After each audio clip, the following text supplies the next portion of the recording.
Hello friends, வணக்கம். இன்றைக்கி நம்மளோட சேனல் ஒரு அருமையான சட்னி ரெசிபி தான் பார்க்க போகிறோம். என்ன அப்படின்னு சொன்னால் தேங்காய் சட்னி. இந்த தேங்காய் சட்னியை மிகவும் அதிக சுவையோடு எப்படி பண்ணுறேன்னு சொல்லிட்டு பார்க்கலாங்க.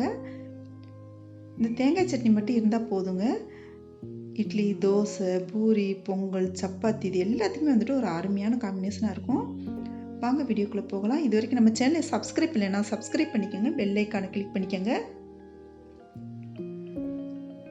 இந்த சட்னி பார்த்தீங்க அப்படின்னு சொன்னால் நீங்கள் நிறைய வகைகள் செய்யலாங்க. தேங்காய் சட்னி நீங்கள் இந்த முறையில் செஞ்சு பாருங்கள். அதோட டேஸ்ட் வந்துட்டு அவ்வளோ ஒரு அற்புதமாக இருக்கும். இதுக்கு வந்துட்டு தேங்காய் சல் எடுத்திருக்கேன் நான். இப்போ வந்து இஞ்சி, சின்ன துண்டு இஞ்சி போதுங்க, 2 பச்சை மிளகாய், 2 பூண்டு பற்கள், அப்புறம் வந்துட்டு கொஞ்சம் புதினா தலை எடுத்திருக்கேங்க.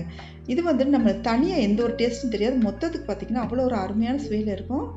இப்போ வந்து நம்ம மிக்ஸி ஜாரில் சேர்த்துக்கலாம். இந்த இஞ்சி எல்லாமே சேர்த்துக்கலாம். தேங்காய் சல், பச்சை மிளகாய் எல்லாமே சேர்த்துட்டு நம்ம வந்துட்டு இது மாதிரி துருவி எடுத்துக்கணுங்க. துருவி எடுத்துகிட்டு கொஞ்சமாக பொட்டுக்கடலை சேர்த்துக்கணுங்க. எப்போவுமே தேங்காய் சட்னிக்கு பொட்டுக்கடலை வந்துட்டு ரொம்பவே கம்மியாக சேர்த்துக்கிற நல்லது. நான் 1 ஸ்பூன் அளவுக்கு தாங்க போட்டிருக்கேன். இப்போ வந்து நம்ம கல்லுப்பு சேர்த்துக்கலாம்.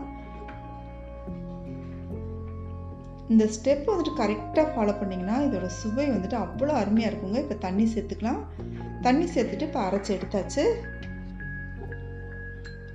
எப்போவுமே எந்த ஒரு பொருளுக்குமே வந்துட்டு சமையலுக்கு நம்ம தாளிப்பு ரொம்பவே முக்கியங்க. இந்த தாளிப்பு கரெக்டாக இருந்துட்டாலே அதோட சுவை மனமும் ரொம்பவே அதிகமாக இருக்கும். இப்போ வந்துட்டு நம்ம தாளிக்கிற கரண்டி அடுப்பில் வச்சுட்டு நம்ம கொஞ்சமாக ஆயில் சேர்த்துக்கலாம்.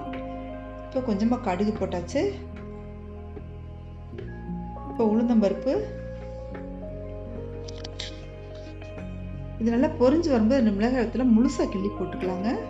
நம்ம பாதியை கிள்ளி போட்டோம் அப்படின்னு சொன்னால் அது வந்துட்டு கொஞ்சம் கலர் மாறிடும் சட்னி. அதனால் முழுசாகவே கிள்ளி போட்டால் அதோட வாசனை நல்லா இறங்கிடும். இப்போ கருவேப்பிலை சேர்த்துட்டு வதக்கியாச்சு.